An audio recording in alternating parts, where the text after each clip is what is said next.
Hello, Kimball Creek partners and friends. Dean, you've been doing this for 30 years. When somebody's getting ready to retire, what would be the three steps or the three pieces of advice that you would give to them? Those are good questions, and there are lots of things that come to mind when I think of getting ready for retirement. I think one of the mistakes people sometimes make is they think of retirement as a destination when it's really more of a journey. And one that's kind of developing as we go along. So the first question I think you really want to look at is what do you want to accomplish? What does retirement look like to you? And it's okay if you don't know all the answers. I think that's one of the big problems that keep people from, getting started with their retirement planning is they come to us and they say, well, I don't know what I want. So if I don't know what I want, then I'm just going to quit right there. And that's not the approach. I think you want to understand that it's important to know what are some of the things you want, but that shouldn't stop you from starting this journey of preparing. And I think those are really good points that you kind of get this. It's such a big question out there. What do I want my second act to look like? Sometimes people stop there and they don't move forward. But let's say, so step one, you figure out what you want out of retirement. What do you do next? You know what you want, but how do you get there? What's the next step?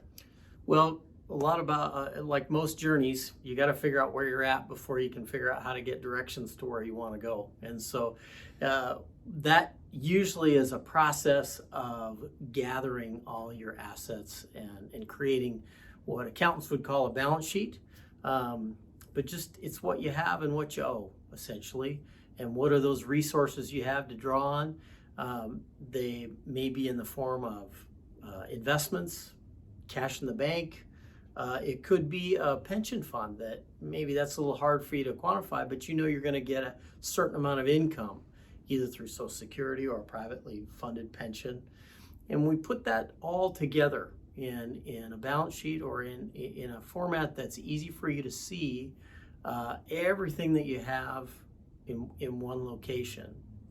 And then it's once you know where you want to go and you know what you have to get you there, then it's pretty easy, not easy, but it's we can start to formulate a plan on how to get you there. Where are the shortfalls? Do you have enough to generate the income that you're going to need to live that lifestyle? And so I mean, it kind of sounds like so you figure out what you want. That sounds like the fun part. This is what I want retirement to look like. Then you organize everything. That sounds like the boring part.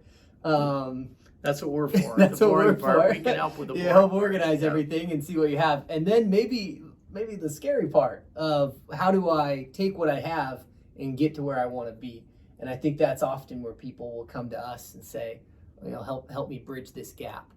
And I mean, that's something you've been doing for 30 years. Yeah, and Brock, you mentioned that's the scary part. And that's an interesting choice of words, because I think for a lot of us, the thought of we've spent most of our lives having an income and earning. And so when we could make mistakes, we always knew we still had a job and we could still, it'd be okay. We'd just work our way out of it. And when you shift to living off your investments or using that investment to make up a deficit, essentially, between your other income sources, that can be kind of scary first time. And quite frankly, it's an important reason why you need to plan and why you have to consider some of the nuances around investing in retirement versus being a 401k investor and just dollar cost averaging every month. Doesn't work quite so well when you're dollar cost withdrawing and you get that reverse. So those are all things that a financial advisor can help you with and help you have confidence in your plan and test that plan. So, well, appreciate you taking time to think about this. Obviously, there's a lot more that goes into retirement planning. We encourage you to speak with your advisors and those professionals that do that so that you can have confidence going forward.